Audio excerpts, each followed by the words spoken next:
Hi, my name is Leah Day, and welcome to this fun tutorial on a bitted baby crib sheet. I can't wait to show you how to do this. I made loads of crib sheets for my son when he was little, and they all lasted great through hundreds of washings through the entire time that he was using his crib. So the first thing that you're going to need to do is pick up a copy of the baby fitted crib sheet pattern. You can click right here to find it at leahday.com. It's only $1.99 and it's going to give you everything you need to get started, what size to cut the fabric, how much you need, and how much elastic. To prep your fabric, definitely pre-wash and then press and starch it in order to make it stiff, slightly stiff, and easy to work with. If you're using flannel, which is awesome for a baby crib sheet, it's really nice and soft and cozy, you'll want to make sure to wash it twice in hot water to pre-shrink it. Otherwise, that flannel is going to shrink way too much and it's not going to fit.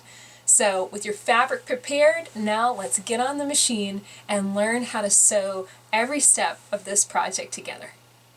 So let's get started working on the corners of our baby crib sheet. First thing we're going to do is set the piece of fabric wrong side up and take the two cut corners and bring them together.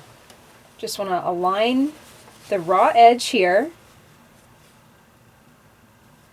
And so that you can see my fabric looks the same on the wrong side and the right side. This is the right side, so that's right sides together as I align that seam.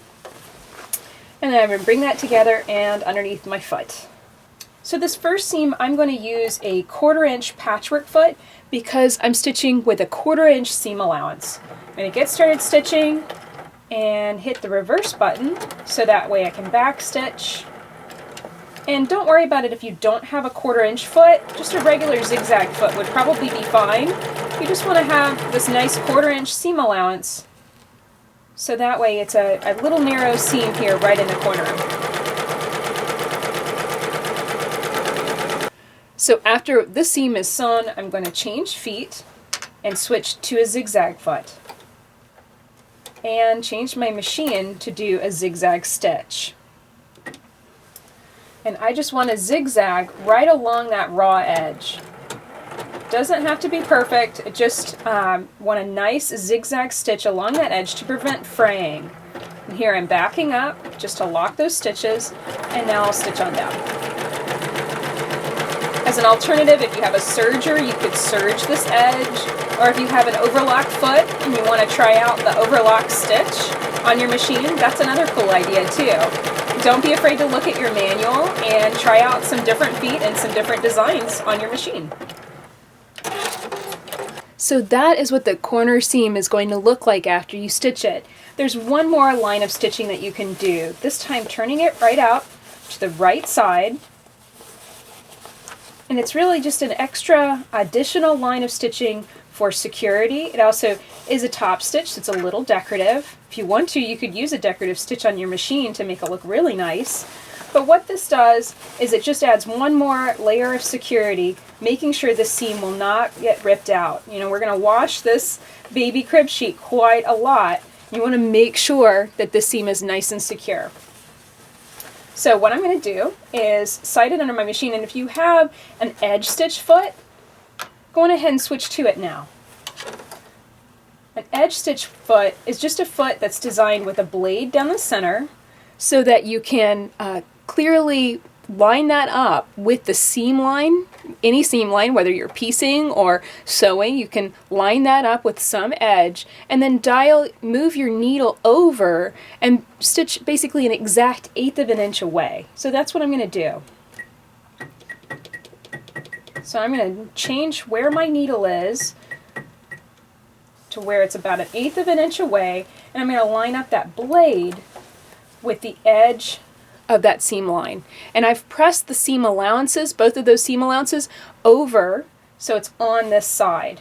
And now I'm just going to start stitching. And back stitch again to secure.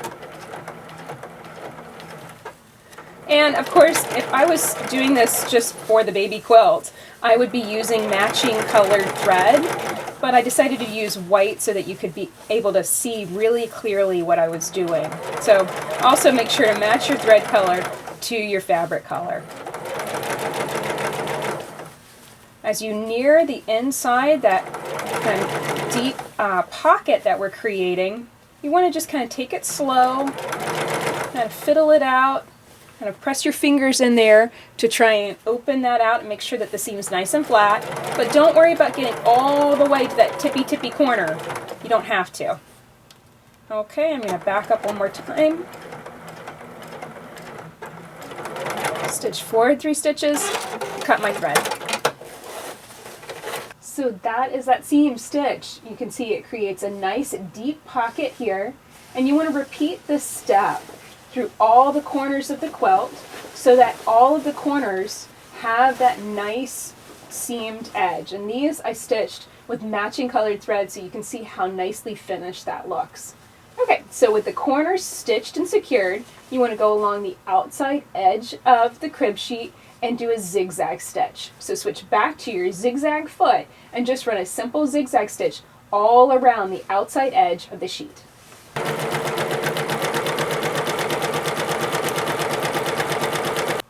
So the next step is to insert our elastic into the crib sheet so that way it's nice and scrunched up and will fit to the mattress really tightly. So cut your elastic to length and then overlap the 2 ends and stitch several times to secure them together.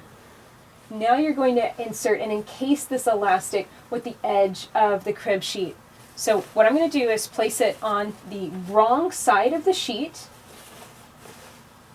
place it right along that edge, and I'm going to fold over the edge of the sheet about 1/2 inch. And one way that you might want to kind of prepare this before you get started is to take it to your ironing board and press 1/2 inch, the edge of the crib sheet 1/2 inch over throughout. That might make this a little easier for you to keep that consistent distance throughout. Another thing that I'm doing to make this easier is I have switched to a zigzag foot so I can stitch right along the edge of this. So I'm going to slide it into my machine. And I'm going to lower that zigzag foot, and I want to lower it so that it's right along the edge of the elastic, that 1/4 inch elastic that's in there. I want it right along the edge, but I don't want to stitch through it. I want to be really careful that my needle never pierces the elastic, but that it does nicely edge stitch and get it encased in that area. So as I stitch down, I want to just kind of slide the elastic in, make sure that it's nicely aligned to the edge. And as I'm stitching, I want to make sure that I'm maintaining kind of a consistent stitch and a consistent distance here as I go. And you want to work about 4 to 6 inches at a time, just like this, where you kind of set it up, align it, and then stitch down. It goes pretty quick. It's a lot of elastic, it's a lot of length, but it goes pretty quick as you stitch. Eventually you might get to a point where you feel like you don't have enough elastic, but you have loads more edge to fit it and encase it into. In that case, just take it and just start pulling gently down from what you've already encased and stitched, and you want to kind of just slide your hand along the back, and you can see it's starting to make that kind of ruched, wrinkly effect. And what you're doing is you're just kind of already starting to create that fullness that we're going to get with the sheet, and just gently pull and kind of ease it through. This is why we don't want to stitch through the elastic as we're encasing it, because it's got to be kind of free floating within that edge. If you find that maybe there's a spot somewhere in here that you have stitched through it, just go back to that area, rip it out, and stitch it again so that it does not hit the elastic. It's a very easy fix. It's also a very easy mistake to make, so don't panic if that happens to you. So here you can see I'm right at the end, and you see all this beautiful fullness. I've pulled the elastic as I've gone, and now I'm down in the home stretch, this little segment, finishing up the encasing. And so what you want to do is just kind of tug on the elastic so that you have a nice home stretch here, and just work about 3 to 4 inches at a time, stitch down, and then kind of pull it so that you can really see this remaining angle, this remaining part that needs to be stitched. Kind of press down with your fingers, and that will enable you to finish it up really easily. when you get to this end where your stitching started, make sure to really backstitch and reinforce that spot.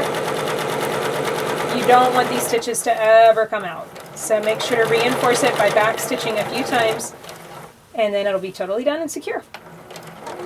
So that's it for this project. There's one last step, and that is to ease through the fullness through the entire edge of the elastic. Just take your hands and just kind of smooth it out until that wrinkly texture is kind of consistent through the entire edge. You want to throw this in the wash machine. Wash out all the starch that we used to stabilize the fabric to start and soften up the fabric that much more so it's really cozy for your baby. Enjoy using this pattern and make loads of baby crib sheets for yourself and your friends. You can click right here to find this pattern for just $1.99 at leahday.com. It'll give you all of the specifications, what size to cut your fabric, what size to cut your corners, what size to cut your elastic, and it'll guide you through every step of the process. So click right here, pick up the pattern at leahday.com, and until next time, let's go quilt.